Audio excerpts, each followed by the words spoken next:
Assalamualaikum warahmatullahi wabarakatuh. Saya Zulfi Fatmawati, NIM 1921871, semester 3, Prodi Pendidikan Guru Sekolah Dasar di Universitas Muhammadiyah Projo. Sebelum memasuki materi, marilah kita membaca basmalah dan berdoa bersama. Berdoa mulai. Doa selesai. Baik teman-teman, di sini saya akan menjelaskan materi kelas 5, tema 6 mengenai panas dan perubahannya.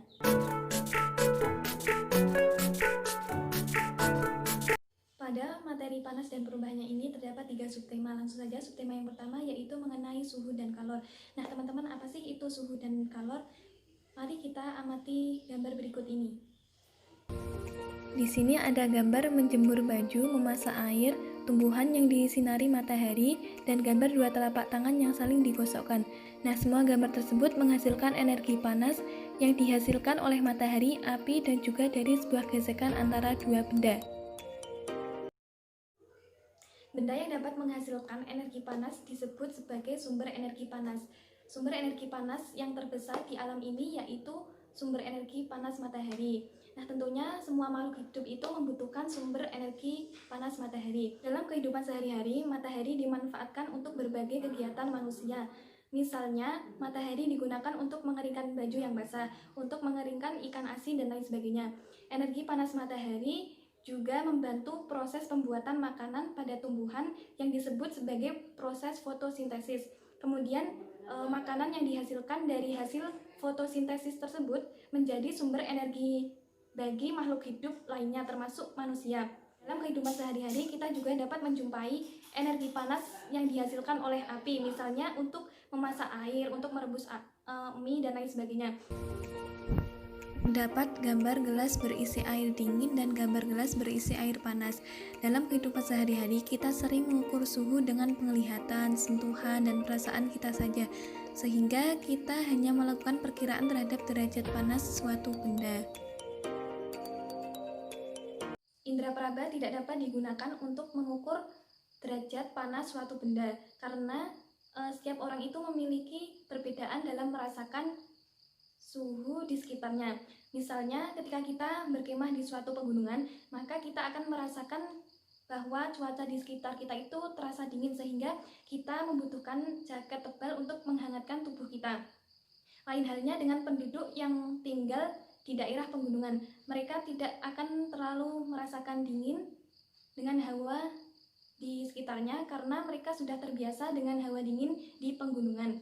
Nah, jadi untuk menyatakan tingkat panas dinginnya suatu keadaan digunakan suatu besaran yang disebut suhu atau temperatur. Nah, alat untuk mengukur suhu ini disebut termometer. Di Indonesia, termometer yang banyak digunakan saat ini yaitu termometer Celcius yang menggunakan ukuran 0 sampai 100 derajat. Perbedaan suhu dan panas. Nah, suhu adalah besaran yang menyatakan derajat panas suatu benda. Suhu suatu benda itu menunjukkan energi panas benda tersebut. Kemudian satuan suhu yang digunakan di Indonesia adalah derajat Celcius. Sedangkan energi panas merupakan salah satu energi yang dapat diterima dan dilepaskan oleh suatu benda. Kemudian satuan panas dinyatakan dalam kalori dan diukur dengan kalorimeter.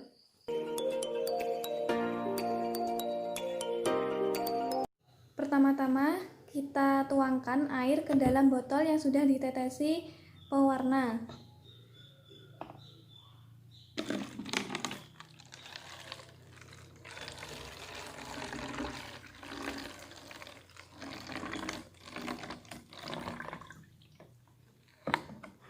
Setelah itu kita masukkan sedotan.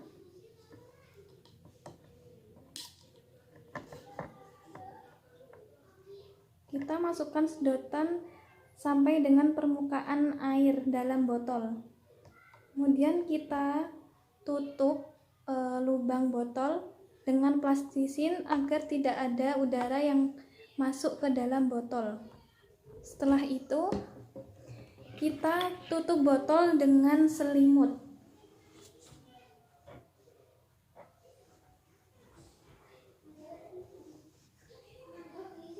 Tunggu beberapa menit.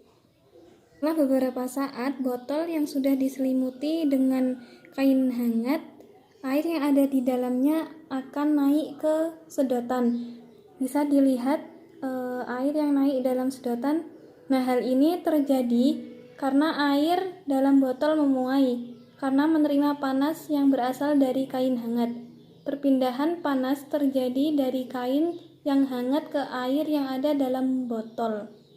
Dapat disimpulkan dari percobaan tadi, yaitu bahwa permukaan suatu zat cair akan naik ketika dipanaskan, dan juga permukaan suatu zat cair akan turun ketika didinginkan. Perubahan yang terjadi akibat perubahan suhu ada dua, yaitu pemuaian dan penyusutan. Pemuaian panas adalah perubahan suatu benda yang dapat menjadi bertambahnya panjang, lebar, luas, atau berubah volumenya karena terkena kalor atau panas.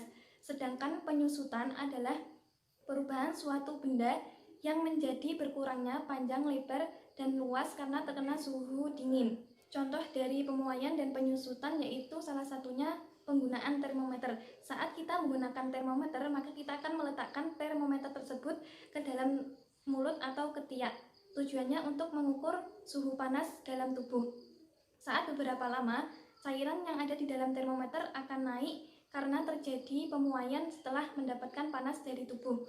Kemudian cairan akan berhenti pada angka tertentu untuk menunjukkan suhu tubuh. Kemudian saat termometer tidak digunakan, cairan yang ada di dalam termometer akan kembali turun karena mengalami penyusutan.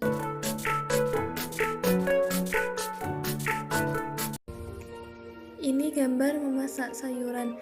Nah, setiap hari tentunya kita memasak untuk memenuhi kebutuhan, entah itu memasak sayuran maupun bukan sayuran. Nah, sayuran yang kita masak akan matang setelah dipanaskan menggunakan api. Ketika kita saat memasak, panas dari api kompor itu akan berpindah ke dalam panci. Kemudian panas tersebut akan berpindah ke dalam air sehingga air akan menjadi panas dan sayuran yang ada di dalamnya itu menjadi matang. Nah, peristiwa tersebut membuktikan bahwa panas itu dapat berpindah. Panas dapat berpindah melalui 3 cara, yaitu konduksi, konveksi, dan radiasi. Yang pertama, kita akan membahas perpindahan kalor secara konduksi. Nah, perpindahan kalor secara konduksi ini disebut juga perpindahan kalor secara hantaran, yaitu perpindahan kalor tanpa memindahkan zat perantaranya. Pertama-tama kita masukkan sendok ini ke dalam gelas yang berisi air panas. Setelah ujung sendok ini kita pegang selama 2-3 menit, ternyata lama-kelamaan ujung sendok ini akan terasa hangat. Hal ini dikarenakan panas yang ada dalam air panas ini berpindah ke dalam sendok. Nah, dari percobaan ini yaitu membuktikan bahwa adanya perpindahan kalor secara konduksi. Perpindahan kalor secara konveksi ialah perpindahan kalor yang disertai dengan perpindahan zat perantaranya. Pada umumnya, perpindahan kalor secara konveksi ini terjadi pada zat cair dan gas.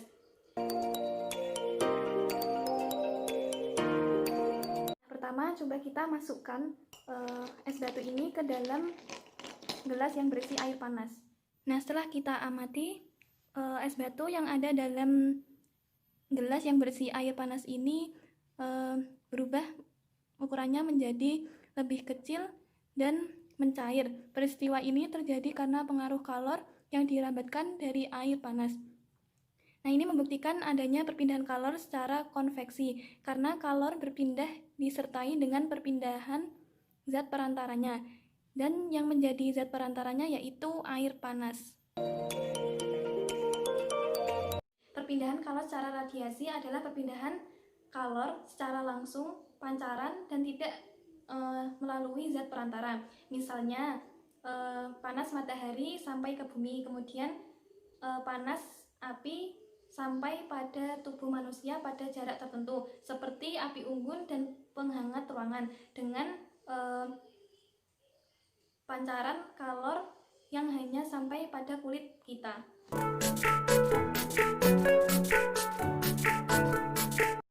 subtema yang ketiga yaitu tentang pengaruh kalor terhadap kehidupan. Nah, apakah kalian masih ingat teman-teman tentang perpindahan kalor secara konduksi yang sudah kita pelajari tadi? Nah, perpindahan kalor secara konduksi ini membutuhkan zat perantara yang membantunya mengalirkan panas dari sumber panas ke benda yang lain. Kita juga sudah mempelajari bahwa panas mengalir dari tempat yang panas ke tempat yang lebih dingin. Nah, ternyata ada perantara yang dapat menghantarkan panas yang baik dan ada juga yang tidak. Bahan yang dapat menghantarkan panas dengan baik disebut dengan konduktor. Nah, bahan konduktor yang sering digunakan dalam kehidupan sehari-hari biasanya terbuat dari logam. Contohnya panci, wajan penggorengan, dan beberapa peralatan masak lainnya. Kemudian bahan yang tidak dapat menghantarkan panas disebut dengan isolator. Nah, bahan yang termasuk isolator yaitu kayu, kain, dan plastik. Kemudian ada bahan yang sedikit dapat menghantarkan panas yaitu disebut dengan semikonduktor. Bahan konduktor yang ada di sekitar kita, misalnya selimut memerangkap udara. Udara adalah isolator sehingga tidak dapat menghantarkan panas yang dikeluarkan oleh tubuh kita. Dengan demikian tubuh kita akan tetap terasa hangat, sama halnya dengan jaket dan sarung tangan dari wol. Kemudian panci. Nah, panci ini terbuat dari logam, misalnya aluminium. Nah, aluminium ini merupakan penghantar panas yang baik. Panci akan menghantarkan panas ke makanan yang dimasak. Namun ada bagian panci yang justru berfungsi sebagai isolator, yaitu pegangan panci yang terbuat dari plastik. Plastik ini merupakan isolator sehingga kita tidak akan kepanasan ketika memegangnya. Materi yang sudah saya sampaikan dari awal hingga akhir dapat disimpulkan, yaitu yang pertama, benda yang dapat menghasilkan energi panas disebut sebagai sumber energi panas. Sumber energi panas terbesar yaitu matahari. Nah, energi panas dapat dihasilkan dari matahari, api, dan juga gesekan antara dua benda. Kemudian yang kedua, perbedaan suhu dan panas. Energi panas adalah salah satu energi yang dapat diterima dan dilepaskan oleh suatu benda, sedangkan suhu adalah besaran yang menyatakan atau menunjukkan derajat panas suatu benda. Kemudian yang ketiga, akibat perubahan suhu itu ada dua, yaitu pemuaian dan penyusutan. Kemudian yang keempat, perubahan kalor atau panas terjadi dengan tiga cara, yaitu perpindahan secara konduksi, konveksi, dan radiasi. Kemudian yang terakhir, yang kelima, yaitu ada penghantar yang dapat menghantarkan panas dengan baik, yaitu disebut dengan konduktor. Sedangkan penghantar yang tidak dapat menghantarkan panas yaitu disebut dengan isolator. Sebelum mengakhiri pembelajaran ini, marilah kita membaca hamdalah bersama.